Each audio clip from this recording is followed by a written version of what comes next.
Julia Kahlig-Garuba. Thank you for joining me. Thank you, Bor. Thank you for having me. Julia, I want to learn about the beginning days of Herb and Root. I read that there was a backpacking through North Africa, some Morocco stories. I want to see what happened there. I'm very curious. Yeah, so when I was actually raised in rural Texas, so came from a very small rural community, and it was beautiful and wonderful. But when I was ready to leave home, I was ready. I left hard, like, so I backpacked for several years of my life. Actually, I moved around, and I backpacked through Asia for 6 months, and then came back home, saved up more money, and then went back and backpacked through North Africa and the Middle East. And I was about 22 at the time. And so when I was backpacking in Morocco and Turkey, actually, I was very inspired by kind of the culture of fragrance there. There's a really strong association with fragrance. I mean, people love to incorporate fragrance. And I would say this is true across all of North Africa and the Middle East. It's very prominent fragrance. People are burning incense everywhere, and so it's just very like you can just it kind of attacks your senses when you're there. But also when you're in these old markets, like I went to some old markets in Marrakesh and also in Istanbul as well. There are these little shops that are like owned by families that have had them for generations. So one of the shops that I went into in Marrakesh was a little fragrance shop, and they had like wax fragrances and just fragrances all over the walls. And I was just like, whoa, what is all this? So I stopped to talk to the family, and the grandpa was there and the son, and they were just telling me all about the different fragrances and about their family and how this shop had been in their family for generations. And I was just like, I bought a few things and I was blown away. And then I was like, I'm going to start mixing some fragrances and see, I think it's fun and interesting. So I started blending up some fragrances when I got back. I was living in New York at the time. So I was just kind of blending up fragrances in my apartment. But then as I was kind of getting inspiration for what I should be blending together, I started researching the history of fragrance, and it has such a rich, amazing history. People have been using fragrance since, Cleopatra was buried with fragrance vials. So it's so entwined in our human experience, and I find it so fascinating because it really serves no other purpose other than to kind of make us happy. Well, this is so interesting. Just yesterday, I interviewed the co-founder of Primal Kitchen, who sold her company for $200 million. Yeah. And before she started the company, similar to your adventures, she went on a 2-year South American surf vagabond adventures and then came back and did some stuff. But it seems like, and today just I was reading an article about slowing down and just to come up with ideas and innovation. Just like a lot of people are talking about taking a year sabbatical, making a huge change in their lives. And it's so interesting to listen to your story where you're kind of talking about these travels inspiring. So Yeah. there's a couple of things I want to dig into here. One is we actually went to Morocco as well, but we spent a short amount of time in Marrakesh. We were in the north of it for a surf trip. One thing that we noticed, we kind of fell in love with this amlou that made from argan oil, and we were just talking about this argan oil. It seems like a thing that only exists in Morocco. Doesn't I think it only, maybe don't quote me on this, but I believe it only exists in Morocco yeah, because the goats, I guess the shells of the argan nuts are so hard to break down that the yeah. goats have to eat it, and then they rescue the nuts. I don't, some story I had read. They rescue the nuts from the dung of the goats in Morocco, and it's like these special trees that only grow there. I mean, it's similar to Yeah, frankincense. Frankincense only grows in the Horn of Africa and that part of the Middle East, like Yemen and Oman. You cannot get it outside of that region. It doesn't grow anywhere else. So yeah. that's also really fascinating, just like plants and nature, and that's just the way nature is. Some things just don't translate, they don't move, so you got to get it from the source. Argan is amazing. I mean, when I was in traveling Morocco, it hadn't yet been sold in the United States, and I was like, what is this? Yeah, it's So hard to always find. fun to Like I find. actually met another brand who sells Moroccan stuff, and they don't have argan oil or amlou. And I asked him about it, and he said, "Oh, it's just so expensive to bring over here." And like Yeah. old ladies there are cracking the nuts. We actually visited Oh, is argan that trees. right? Yeah, Oh my old ladies gosh. sitting around. I have videos of it. It's so crazy. Second thing I want to ask you, you quickly made it sound very easy, saying, "Oh, I was just mixing fragrances in my house." How? Explain to us like It's how very that how it works expensive, I'll out. tell you that. So I bought a lot of fragrance oils and aroma compounds when I was traveling, and then when I came back to the States, I ordered some Aroma more. compounds. Who sells aroma compounds? If I wanted to start my fragrance, so like the way I approach these conversations, if I want to start my fragrance company, what do I buy? Where do I go? Which websites do I Well, check out? making fragrance is it's a long, kind of secretive process, and it took me Oh, many years to kind of dig into it. But it's not really that complicated once you can get to the, basis of what's going on. So there are these, most fragrances on the market today are made of a blend of synthetic and natural aroma chemicals and essential oils and absolutes and all these other things, right? So there's so many different ingredients that go into a fragrance blend. And aroma chemicals are the synthetic versions of the same aroma compounds that you'll find in natural plants, right? But you can actually isolate the chemical that makes that scent what it is, and then you get rid of all the extra stuff, and it's way less expensive to produce, obviously because it's synthetic, but it has the same aroma properties, and so it can also have the same aromatherapy effects. Synthetic fragrances, which a lot of people don't realize, but because the same aroma compounds exist both in the natural plant product and then also in the perfume, then you can, it's the same thing. It's a chemical basically. But yeah, there's so many different aroma chemicals that you can use. And a lot of perfumers will blend them with different, natural distillates and other things to make a blend. And, you'll start with, an accord, and then you'll mix it with other things, and you'll think, what do I want in the heart or in the base and the top notes to be like? And so you can easily create a fragrance out of 200 different items. So it's very complicated, and it takes a lot of practice. So my early blends were very basic, and now we're to the point that I outsource that part of my work, and I just really focus on really marketing at this point. But yeah, it was kind of a process of discovery, because when I started, I was like, I want to make everything out of essential oils, but it was so difficult to find a consistent source for the essential oils because they come from all over the world, and a rose from Bulgaria smells so different from a rose from Morocco, for example. And then based on the climate and the seasons, you might not be able to get it. So yeah, you just really can't build a business on those, unfortunately. So yeah, that's why the majority of perfumes that are available for sale today are made of synthetics. And the thing that if you're concerned about health problems, then you should look into whether or not those synthetics have what's called phthalates, which are used usually to extend the life of the fragrance. So that's really the issue in a lot of commercial fragrances. If they're made with phthalates, those can have negative health impacts. So I kind of want to tie this into your trip. So you came back from the trip inspired by the incenses and some of the smells, and now you want to test at home. Were you also kind of thinking about the existing players in the market opportunity where, oh, like these colognes are missing this thing that I got to do myself? Or, like, did you have some observations like that about some of the existing brands in the market that you wanted to do differently?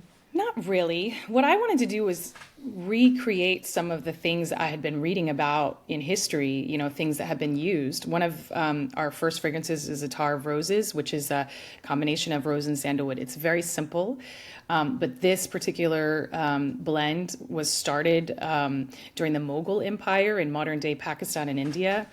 Like, there's an actual story in the history books about it. So, I was reading about the history of fragrance, and that's where I kind of fell upon all these different stories of like, what were people wearing? What were they smelling like? How was lavender first used as a fragrance? And it was used, how was patchouli discovered? And then I started creating blends based on those things I was reading throughout history, and creating blends based on other ingredients from the same region. To try to recreate some of the things I was reading about. Oh, that's so cool. So the products are inspired by ancient beauty rituals tied into traditional, historical facts. It kind of reminds me of I subscribe to this Atlas Coffee Club, and every month they send me 2 packs from a different country, and then they include a card with reading material about how it was made, different kind. It's very educational. What you're describing to me kind of sounds a little bit similar, where it's a little bit educational about, you learn a little bit about world geography, world history. Yeah. At the same time. And I'm very driven by geography. I'm very inspired by it. So like, yeah, it's interesting to me, the plants that are native to a region or that are often used in a region, and that ends up characterizing it. I've been to India, and the smells that you smell in India are so different from anywhere anywhere else you'll be. So it's just really fascinating to me to take these kind of exotic plants and put them with other exotics and see, what you come up with. So yeah, I didn't start blending to create a business. That didn't actually come till later, but I stayed with it because it was very interesting to me. Okay, so let's talk about how that transition happened. So you're saying that in the beginning, the business wasn't necessarily the goal, but you enjoyed doing it, and then at some point something clicked. And then what happened? And all of a sudden, we have a business on It was a our big hands. transition, basically, because I went to law school in New York, at Brooklyn Law School, and coming out of law school, 2012, the economy was still recovering. It was really hard to find a job, and the jobs that I did find were not enough to pay my bills up there. So my family's from Texas, and I convinced my husband at the time that, maybe we should move down to Texas. We'll have more of a runway. It'll be less expensive. It'll be a little bit more of a calm, environment, and it'll be a better place for us to have our children, because we wanted to have kids. So we moved across the country, and then the process of finding a job in Texas involved knowing somebody who could help me, passing the Texas bar, and I had just passed the New York one, which was crazy. And so it was such a huge uphill battle to find a job like that here, that I just really hunkered it down and just worked on the business as much as I could. And that's when I really got serious about, like, what am I going to sell? And then I put it all online. We started direct to consumer. We were direct to consumer for, up until 2023, basically 2022. So we sold everything on Etsy, Amazon, and our website. Amazon actually came a couple years later, and we kind of figured out what would sell based on, trial and error. We put things up. A lot of the things you put online, you have to kind of match it to what people are searching for. So people are searching for patchouli or rose, and you have to kind of meet their expectations of what they think they're going to get when they order it. So that is the challenging thing about kind of selling fragrance online, is just meeting people's expectations, because everybody has different experiences with scent. But also in the early years, we were selling at a lot of local markets, and so we would get feedback from people, and people would say, you should make this. And so then, it's so inexpensive to have an online business. You can just throw up a new product and see what happens, and see where the sales go.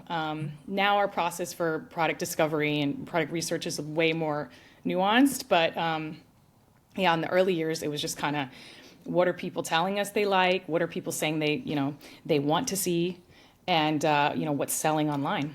Mm-hmm. That's so interesting. So you're pretty much studying SEO, right? Yeah. Search terms, patchouli, or like whatever's popular. And then was that starting point of like, okay, let's do something with patchouli because people are looking for patchouli, then make something, then test it in the local farmers market? Was that the more or less? Yeah, that was the process. I mean, early, I just put up the things that I liked, and the ingredients that were more popular. Rose, florals have always been popular. Most recently, woods have been more popular. Patchouli is a classic. It's not our best seller, but we have a patchouli blend that we've been selling for 11 years. I mean, it's, some people like can't live without it. So, you just try to find out what are the most popular perfume notes on the market, and and then make a blend based on that. So always, if they tell us they like to wear this particular fragrance, we have something that's probably in the same fragrance family as that we can offer to them. But it actually, we have a long-standing website and blog on our website, right? So SEO kind of came into our, discussions about what we were going to be blogging about and things like that. But It wasn't until Amazon that it became a lot more scientific, our study of search terms, because Amazon is almost exclusively driven by search. So if you have a product, you could put it up and no one will buy it because it'll be buried in 10,000 listings. So we were surprised in the early years of Amazon among our products what was selling, and we found kind of a little niche for ourselves with some of our other product lines. We had dusting powders that have done really well on Amazon. We have massage oils that have been selling really well. Those are our top sellers on Amazon because those are things that people are searching for, that they can't necessarily find in store, or that they don't have a lot of competition on Amazon. So Sounds like a lot of trial and error. it is, yeah. When you were testing search terms, was it mostly on Amazon search or Google search or a little bit of both?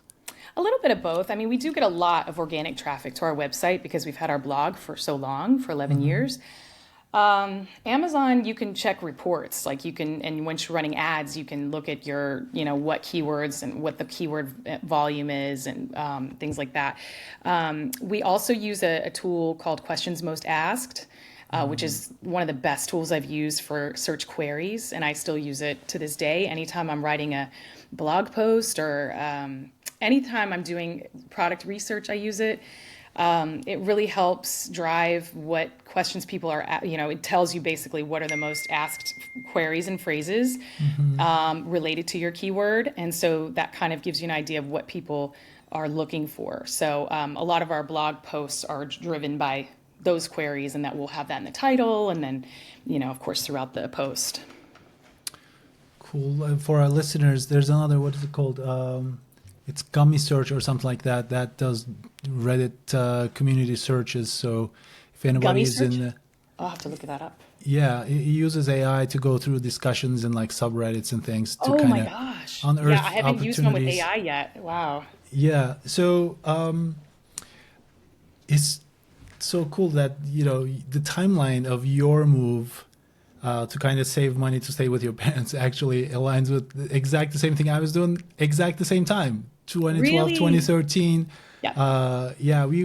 That's when I was starting my first company, but I had to write code for like 6 months where we weren't going to have any income. So we went and stayed with my parents and then my wife's mom's house, where we didn't have to pay rent until we had to come to New York, which all of a sudden money started going out the door. And I didn't have any family in New York, so for us to continue to, and the homes are smaller in New York, so even if you have family there, they might not have space for you to live in. Whereas in Texas, it really gave us a long runway, where we were able to really focus and not worry about a lot of bills at the time. And Austin was kind of at the time when it was becoming more popular, so it was very affordable when we moved here in 2012. I mean, it still is compared to New York. So Sure, it is. Well, luckily we got into Techstars at the time, but right before we got into it, we were just staying in this studio / one-bedroom apartment with rats in it. Oh my gosh, every place I lived in New York had rats, except for maybe a 10th floor apartment.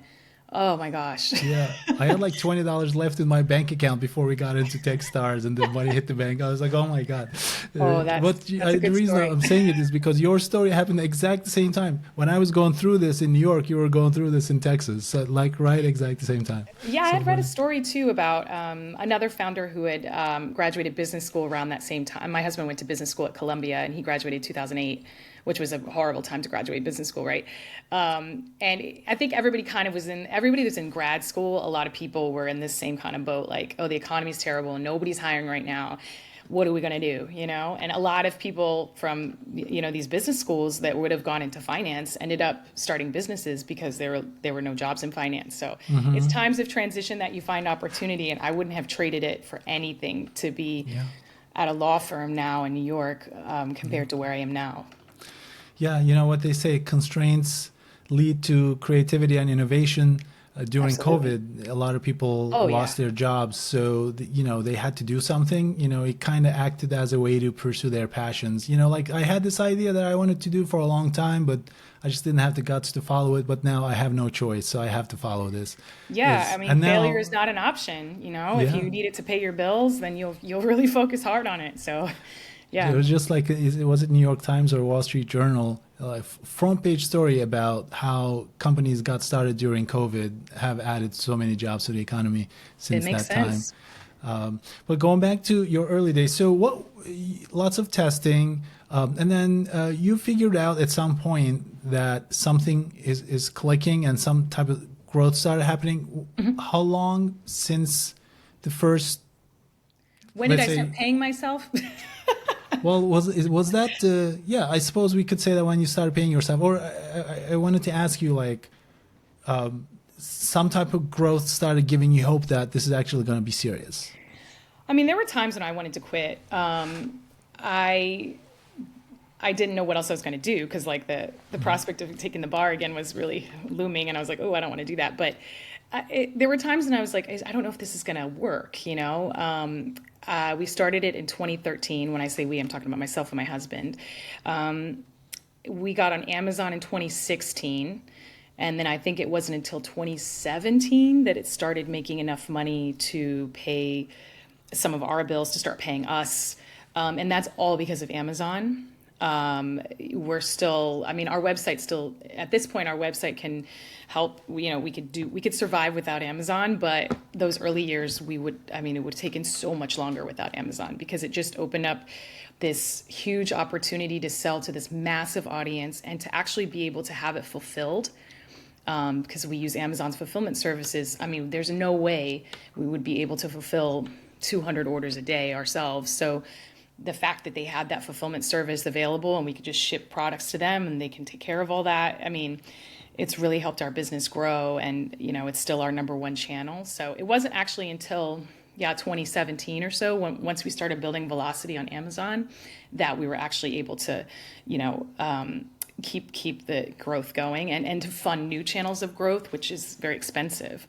And to this day, we took a loan out from family for $10,000 early on, and we paid that back, and we don't have any other investors or loans. So we're cash flow positive. We funded all of our growth 11 years later to where we are. So and I attribute it to Amazon. That's amazing.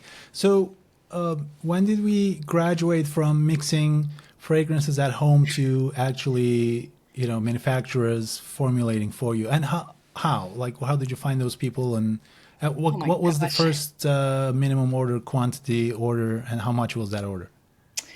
Well, even now we have a manufacturing warehouse, so we do have somebody else that's they're called fragrance compounders. So they take all the aroma chemicals, and we tell them what we want, and they blend it for us, and they send it to us in drums. So, but we're doing all the mixing at our warehouse, which is here outside of Austin.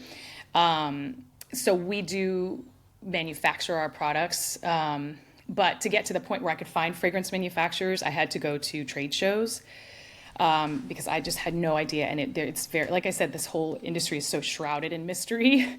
And actually one of our suppliers is based in Turkey, which was very full circle for me because, you know, I fell in love with fragrance in Turkey as well as, you know, North Africa and the Middle East. So, so we get a lot of amazing fragrance blends from them. But basically at this point, I can just call up my supplier and say, we're looking for a new woody something with, you know, pear or whatever, and then they can say, okay, I'm going to send you these samples, you let us know what you like, and then we can order it in bulk from there. But we started ordering like 25-pound drums of fragrance. It was probably 2018, something like that.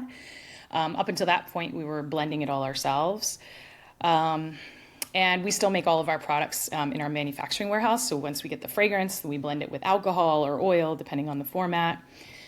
We make all of our powders in-house, it's really hard to find a powder manufacturer actually, because it's really not an easy job. So our powders, which are our best-selling product on Amazon, we're, you know, selling probably 10,000 of those a month. Those are made in our warehouse outside of Austin. So we had to ramp up to that point. We were using, you know, 5-gallon Home Depot buckets and mixing it in there. And then I have my father's cousins. So my father runs the manufacturing warehouse for me. So he's retired and he wanted to get involved. And so the whole warehouse is on his property. And he has his cousins come out. His cousin was a machine engineer. And so he came out and built a machine for us. to pour these powders and like a custom machine. And so, yeah, we've been really lucky that we have very talented people around us that have, What a come family through operation. and like That's have come incredible. up with ideas. And my parents have been very instrumental in helping us grow as well, because my dad was retiring around the time that I really needed to scale up. I was shipping products from my garage. And so he basically set up a warehouse for me out there. And then he took over all of that, all the production, overseeing our hourly employees. My mom manages all the shipments. So every time you get a box in the mail, she packs it for you. So they're the best employees to have because they're very reliable. They really care, and it's brought us closer together. That's amazing. I love this family operation. Everybody's involved. Yeah. I mean, I have nieces and nephews that are teenagers and they'll come work over the summer. So, yeah, it's good. And when you're retired, I think my dad's fear was that he was going to be bored. And I was like, "Oh, I have some. I mean, if you want to do something, I have some things you can do." So he was an accountant, so he helps me with the numbers, obviously, but he's just happy to have a job to do that's not like, high pressure, he doesn't have to drive in or any of that stuff. So it's worked out really well. Julia, your price point was interesting to me. How did you decide on that? It seems to be more accessible compared to, I mean, just fragrances seem to be like super expensive in general. Did you make a conscious choice that you wanted to be more affordable and kind of tie it in the worldly, world history, international vibes, so that, more people kind of are curious about it rather than let's make this like this sophisticated high-end cologne type of a thing? Yeah, I mean, I like the idea that it's accessible for all, and we do have all ages that buy it. So, you have young people that are just getting started to build their fragrance wardrobe, but you also have, older people. I'm an older millennial. I have children. I'm not spending $100 on a perfume for myself. I have kids, I have college fund so, it's something that's a nice luxury and it makes you feel good, but it doesn't have to be expensive. And once I started realizing just the huge markup that a lot of the luxury fragrance brands have on their products, I was just like, we don't have to do that, and I realized too that there was just not as much competition on the kind of the lower end, the mass market place. And it opened up more channels for us to sell in as well, because we don't need to sell in Sephora or Nordstrom. So it's, I'd rather have, more people, able to buy it and enjoy it, rather than something that's super luxury and high end, because, I wear fragrance to bed. So, I have fragrances that, that I bought, and then I have my own that I wear, but like, I want to wear it all the time. I don't want to have to be stingy with it because it was so expensive. So I kind of in that same vein was like, let's just make it so like everybody can use it. Everybody can enjoy it. And it's not something that you have to, only use on special occasions, because you deserve to, treat yourself even when you're not, going out. So the other side of that is what if and when we do expand, kind of looking at like maybe Latin America, to other places outside of the US, our price point's going to be a huge benefit for us, because, you might not be able to sell high-end luxury perfumes in some of those markets. So that was the other thing I was kind of looking at as well. So you started off DTC and Amazon, but in the past year or so, expanding into retail. Now, with those different channels in the mix, what are some of the marketing channels that work best for you? What do you spend most of your time on during the day for I mean, marketing? most of our marketing dollars are still going into Amazon. We spend a lot on Amazon ads, and that's just so we can keep our brand at the top of search. We spend on Google ads. We also have press right now. But the only channels we really haven't invested much in is social, and we're going to move into that more next year. So we just got started kind of on TikTok Shop, and we've seen a lot of early success there. So we're going to start moving into more of the social influencer channels. But up to this point, it's just really been, search. So it's been, PPC ads on Amazon and Google.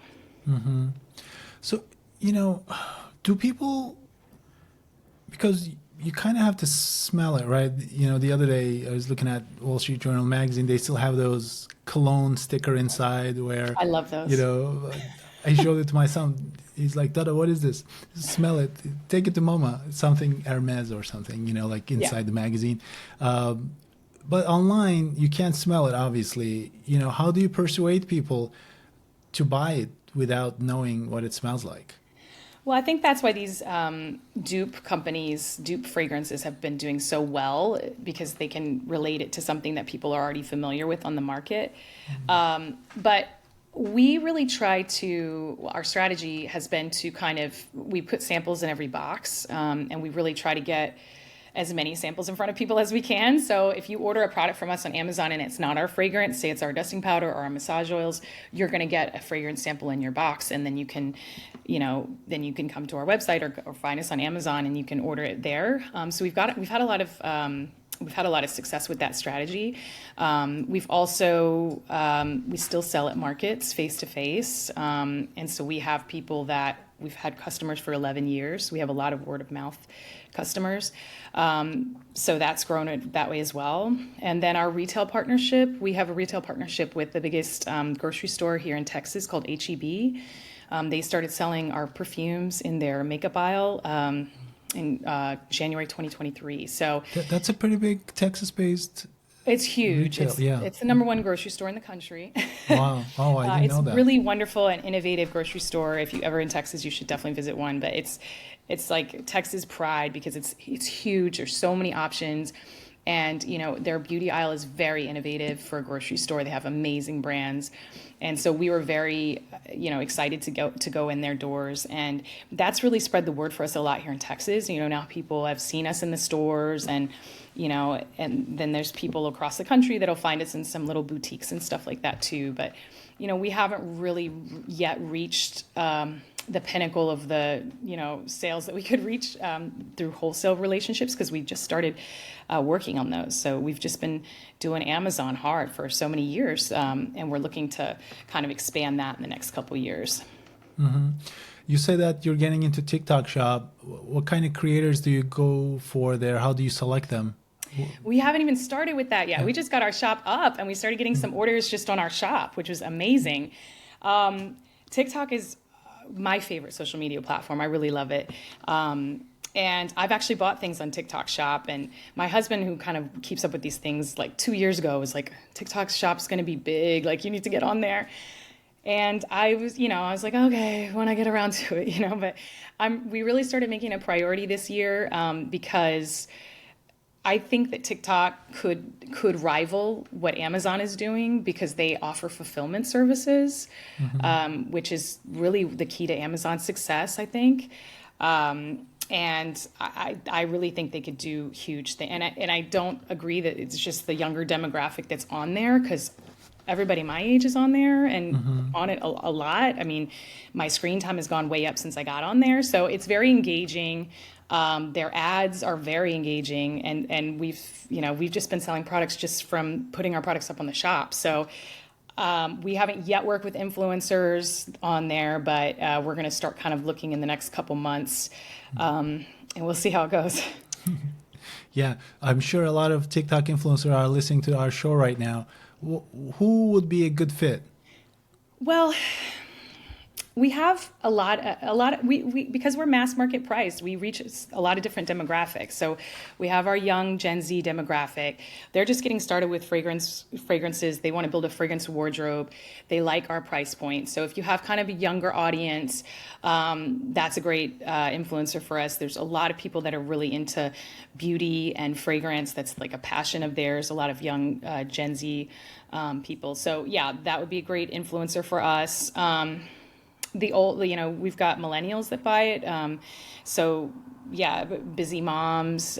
We have a lot of like teachers and nurses, people that they're busy. They don't spend that much time on themselves. They know they should, and they know they feel better when they're like smell good and feel good and are taking a moment for themselves. So yeah, anybody who's like kind of health, wellness, aromatherapy, something like that. So it's not even a generational thing. It's just really more people who are looking to just enhance their life and, make their life a little bit more enjoyable, Julia, final two-part question. What are the top two problems giving you a headache right now? And what priorities do you have in that whiteboard behind you that's sketched up? I can see that there's some brainstorming going on, but I can't really read it. It's so small, chicken scratch back there. What's giving me a headache right now? Right now, we have a good problem, but it's still a challenge for us. We are doing a lot of sales, more than we've ever done. Our sales on Amazon are 30% up from last year. Our website sales, now we have new channels. We're selling on 6 or 7 channels at this point, plus we have retail. So our problem right now is just managing our inventory across all these channels and making sure we have enough inventory for the heavy buying season, which is coming up.